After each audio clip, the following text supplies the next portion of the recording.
Drunken Hat. Hello everybody and welcome back to Magic the Gathering Arena. We have another deck list video for you. Today is Prevention is Key, which is the Questing Beast deck. Questing Beast, for those who don't know, is one of the strongest green creatures in the entire world. It's a 4/4 for 4 with Vigilance, Death Touch, and Haste.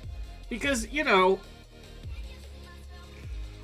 I've got no explanation. This is... Oh, who designed this? Who made this card? Oh, also it can't be blocked by creatures with power 2 or less. Oh, also combat damage dealt by creatures you control can't be prevented. So you could fog and it'll be a one-sided fog. Oh, also, whenever it deals damage to a player, it also deals damage to a planeswalker they control. What?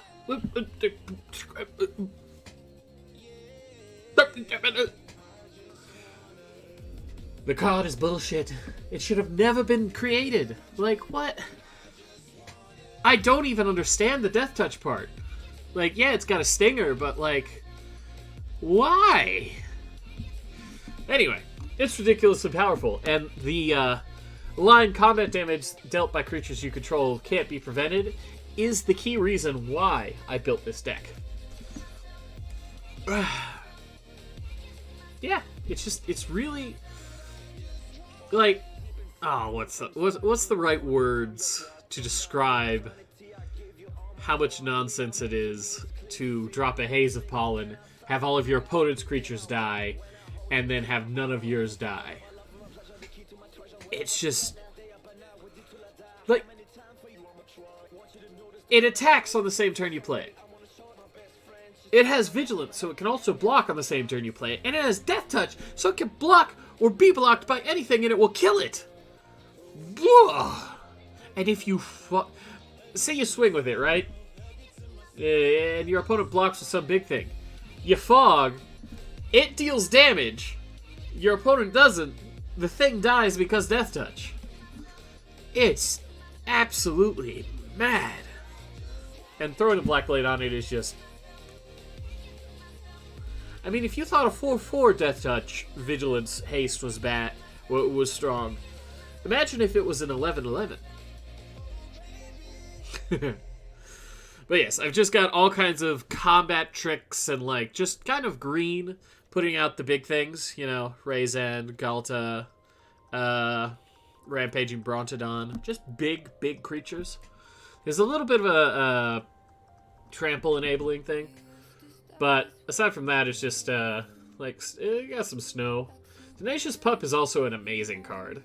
Holding off until turn 3 and playing it in a 2-drop. Well, playing a 2-drop and then playing it, and on the following turn, dropping Questing Beast as a 5/5 that also has trample. It's just, man, there's some good green stuff out there. Yeah, and then I run stuff like Bind of the Masses. Really relevant sometimes just because it's a 1 cost and usually puts whatever you play it on out of kill range of whatever is blocking it. I don't necessarily have like a bunch of tokens that I'm creating, but even like for 1 mana, a bump of +3 power and toughness is usually pretty relevant. And then obviously all the fogs. Heroic Intervention, which is it's a type of one-sided fog and also really relevant when your opponent plays board wipes. Into the north, I'm running the snow package, so obviously Prosperous Innkeeper is just an amazing 2-drop in every sense of what it is. Yep, because I'm running snow. I'm running Weather the Storm. Because sometimes, even if you just get like a Storm 1 off of this and gain 6 life for 2 mana, that's going to work with the overall combat damage prevention mechanic, or strategy that we're going with, and just put you a little bit up. Just to, you know, that extra little bit of survivability. But, honestly, if you get Storm 1 with it, if you get Storm 2, it's really good. When you start hitting Storm 3, you're just gaining so much life that you're like, this is pretty cool. Sylvan Anthem goes in every green deck because green. First Strike, incredibly relevant on Questing Beast. This means that they need to block with at least, if this is on Questing Beast and Questing Beast attacks, they have to block with 7 creatures to get any damage through. And they all of the creatures have to be strong enough, all 7 of those creatures have to be strong enough to kill Questing Beast. Otherwise, he's just going to let the one that can't kill Questing Beast through.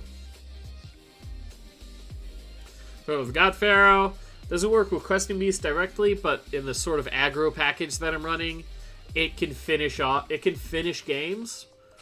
Finale of Devastation, another finisher just for the late game, or alternatively just searching out some weaker creature that you need. Sometimes you just really want that Champion of Lambholt, and paying 5 for it to pull it out of the 99 is worth it. At the end of the day, it's worth it. That's why the Green Sun Zenith is so amazing in green decks. Green Commander X, I should say. Just because at worst you're turn 2 pulling a Landwar Elf out of your deck, because you need that extra bit of ramp. But at best you're yanking out a God Eternal Ronus to finish the game, or like an Endraze Forerunners when you have a ton of mana. Song of Freyalise, I just wanted to mention because its third ability ends games. Like, yes, they see it coming, but there's usually not much they can do about it, aside from board wipe the turn before. I've actually had it. There was a game where they tried to board wipe before the turn 3, and I heroic intervention, and they just scooped because they knew I had game the next turn. It was primo. I'm running the sort of the weird flip lands. Blanchwood Armor is something I don't really think about, but in mono green, where you're just going to have tons and tons of forests, it's surprisingly relevant. Like, what is it? If you play Tenacious Pup and then, like, I don't know, turn to a Prosperous Innkeeper, because you really just need to get the creatures out. It's a 2/2. You throw the Blanchwood Armor on it, suddenly it's a 5/5, 6/6, 7/7 Trample Vigilance, just out of nowhere. And if you throw it on something like Alta, that's just game over. Boreal Outrider, another, if you're running snow, you gotta use it. Let's see. Growing Rights of Itlamok. I've considered cutting this, in all honesty, because Itlamok Cradle of the Sun is an amazing land.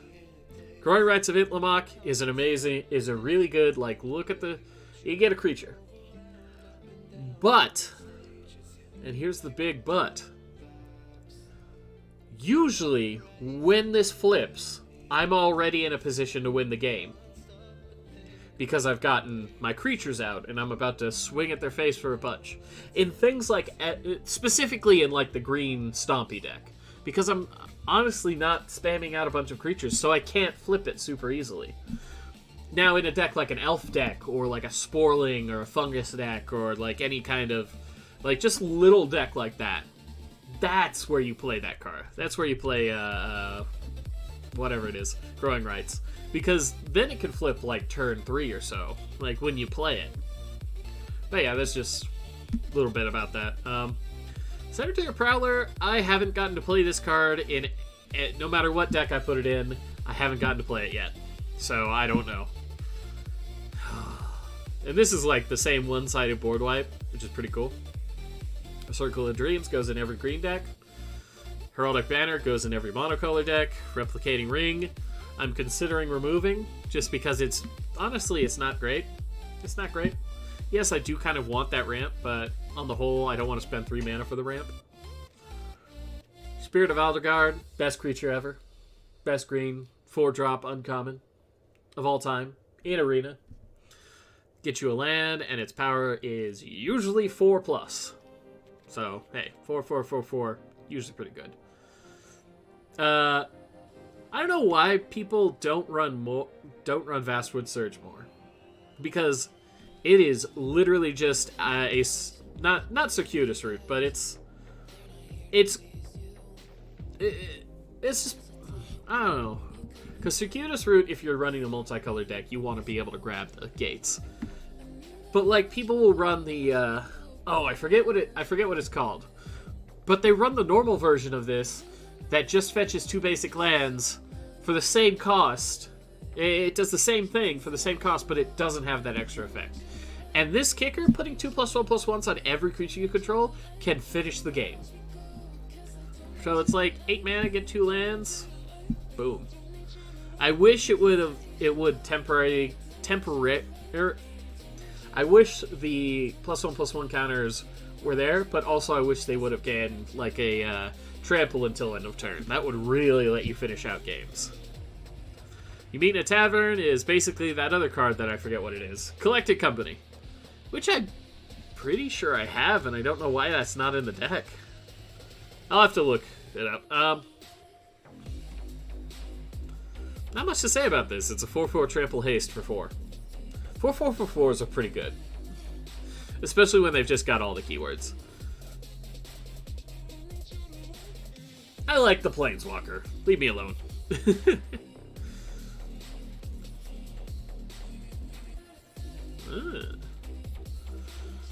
Dollhouse of Horrors.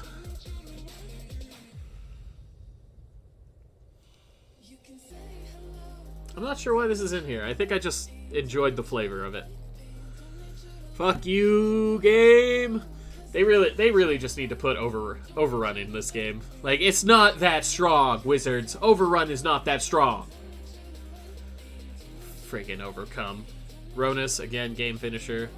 Most of the cards are drop 2 or 3 huge creatures, and then drop a God Eternal Ronus, or Razan Forerunners, or just anything that gives them trample, and then explode your opponent. This card is insane.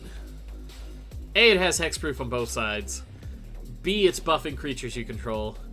And on its backside, it's just broken. It's just broken. I mean, well, 6 mana, I guess, is less broken. But the Memorial's always something always something to consider when building decks. Memorials, put the Memorial in the deck.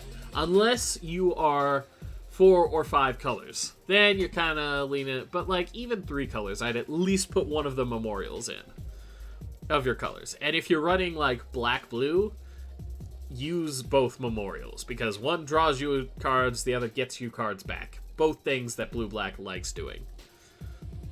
Arch of Orazka, more people need to play this, because late game, when you have no cards in... Well, if you don't have any cards in hand and you're just digging, it's a dig tool. Bonner's Enclave. Again, 4 power is not that hard to get to nowadays. And 3... So, equivalent 4 mana just to draw a card whenever you want? I don't see why. Crawling Barrens, I'm not 100% on. Just because I don't know if that investment can become worth it. But I'm willing to test it out. Tyrite is just because sometimes you get the cheeky, like, look, my commander is indestructible. But also... 2 mana and tapping something to put 2+1/+1 counters on your commander? Well, not 2. A +1/+1. You can do that again and again and again. Like, and it makes Galta bigger, potentially indestructible. It's just really good. Just really, really good. But yeah, that's just kind of it's just kind of a generic green stompy with this kind of, with this fog package in it.